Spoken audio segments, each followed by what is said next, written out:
Good afternoon, everybody. How are we? It's a newsy day indeed. And last night we saw the very best of America.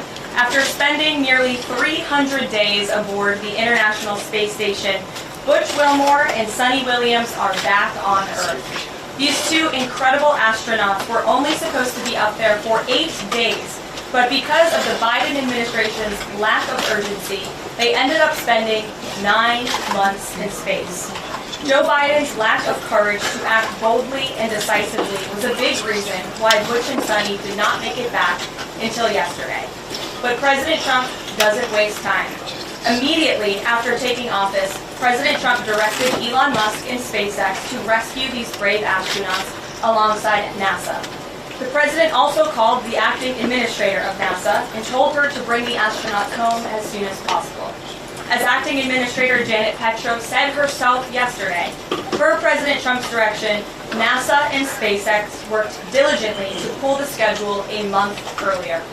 The president looks forward to welcoming Butch and Suni to the Oval Office when they are recovered.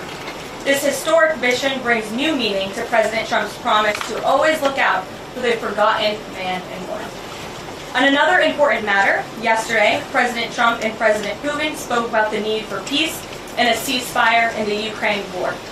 Both leaders agreed this conflict needs to end with a lasting peace and also stressed the need for improved bilateral relations between the United States and Russia. President Trump also spoke with President Zelensky this morning to align both Russia and Ukraine in terms of their needs and requests. As President Trump has said repeatedly, the precious lives and money that both Ukraine and Russia have been spending in this war would be better spent on the needs of their people. This terrible conflict would have never started with President Trump in charge, but he's determined to end it once and for all. President Trump also promised maximum transparency and a commitment to rebuild the trust of the American people in our intelligence community. Part of that promise was to fully release previously classified records related to the assassination of former President John F. Kennedy, and he made that happen yesterday. This historic release consisted of approximately 80,000 pages of previously classified records that are now published. The records are available to access either online at archives.gov/JFK or in person, accessible to the American people at the National Archives in College Park, Maryland. Records that are currently only available for in-person viewing are being digitized and will be uploaded in the coming days. On another note, positive economic data continues to pour in, showing the immediate impact of President Trump's pro-growth agenda. After suffering a steep decline in the final year of the Biden administration, the manufacturing sector came roaring back in February. Industrial production surged in February, these are new numbers, 3 times at a greater 3 times rate than the expectations to its highest ever recorded level.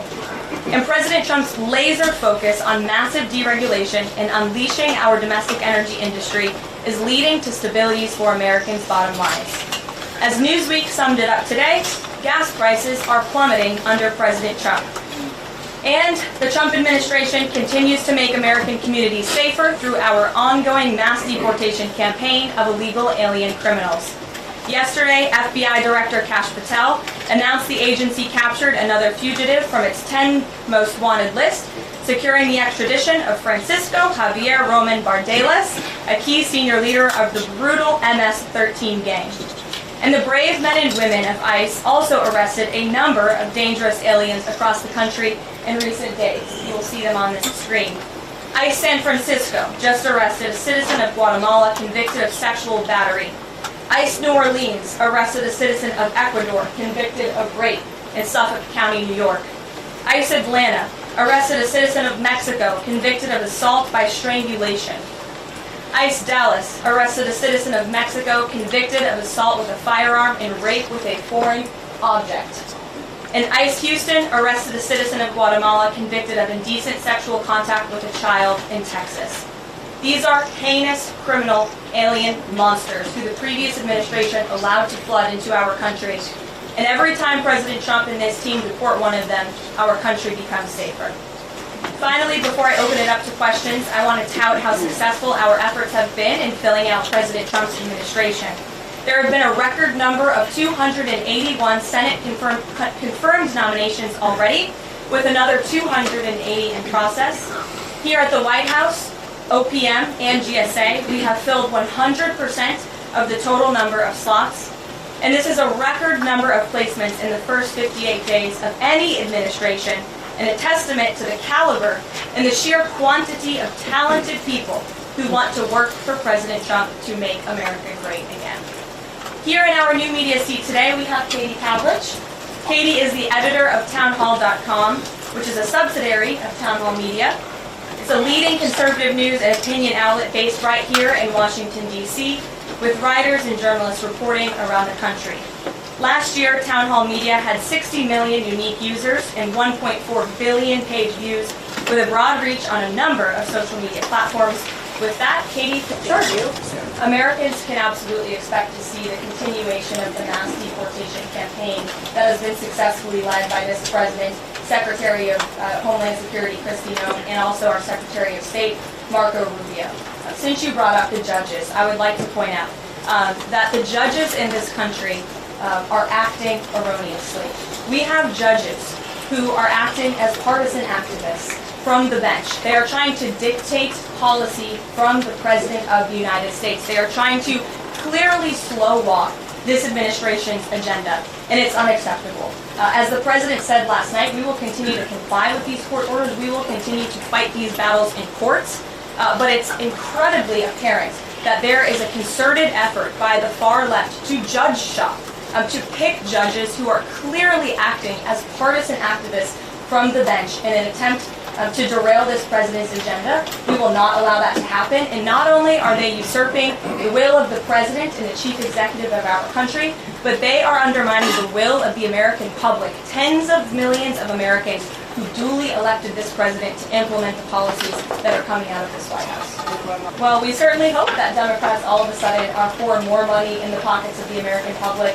The president has made it incredibly clear that he is committed to tax cuts. He is committed to passing a big reconciliation package later this year, ending no taxes on tips, taxes on overtime, no taxes on Social Security for our hardworking seniors. And we encourage everybody on Capitol Hill to support that when it comes to the finish line, especially Democrats who clearly need a boost from the American public right now. Their approvals are at an all-time record low. Thanks for being with us. We don't have any flights planned specifically, but we will continue with the mass deportations. And I would just like to point out that the judge in this case is essentially trying to say that the president doesn't have the executive authority to deport foreign terrorists from our American soil. That is an egregious abuse of the bench. This judge does not have that authority. It is the opinion of this White House and of this administration, and that's why we're fighting this in court. And it's very, very clear that this is an activist judge who is trying to usurp the president's authority. Under the Alien Enemies Act, the president has this power, and that's why this deportation campaign has continued. And this judge, Judge Boasberg, is a Democrat activist. He was appointed by Barack Obama. His wife has donated more than $10,000 to Democrats, and he has consistently shown his disdain for this president and his policies, and it's unacceptable. Well, let me just say something to that effect, Garrett. 67% of all of the injunctions in this century have come against which president? Donald J. Trump. Let me say that again. 60% of the injunctions by partisan activists in the judicial branch have come against President Donald Trump, and 92% of those have been from Democrat-appointed judges.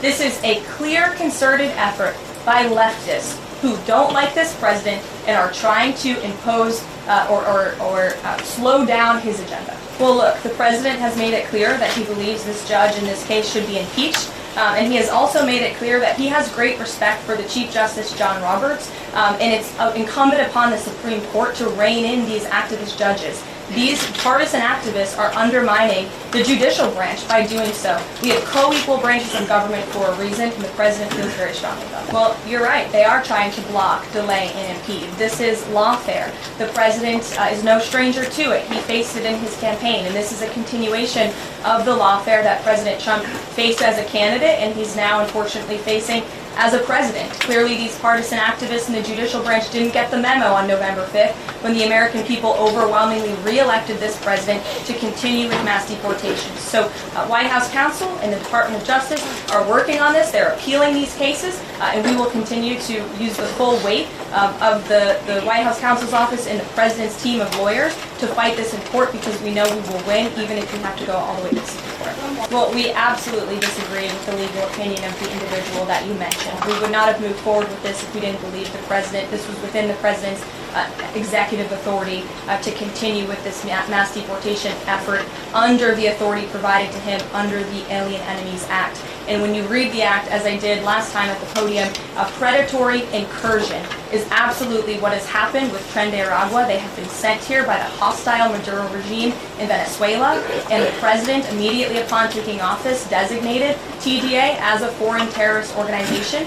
Under this act, it is within the president's authority to deport these terrorists. And anybody trying to defend these terrorists who have now been sent off of American soil should talk to the families of the individuals who these heinous monsters have killed and have raped. If you talk to those families, they are so heartened by the president's decision to take tough action and to use his executive authority, something that no other president has been willing to do, because President Trump does what he says he's going to do, and he is deporting these foreign terrorists from American soil to secure our homeland, and he's within his rights to do that. I haven't seen that website, but we certainly think it's despicable, the violence that has taken place against Tesla, the company, its employees, and also just Americans who have chosen to drive an electric vehicle. Many of them are Democrats, by the way.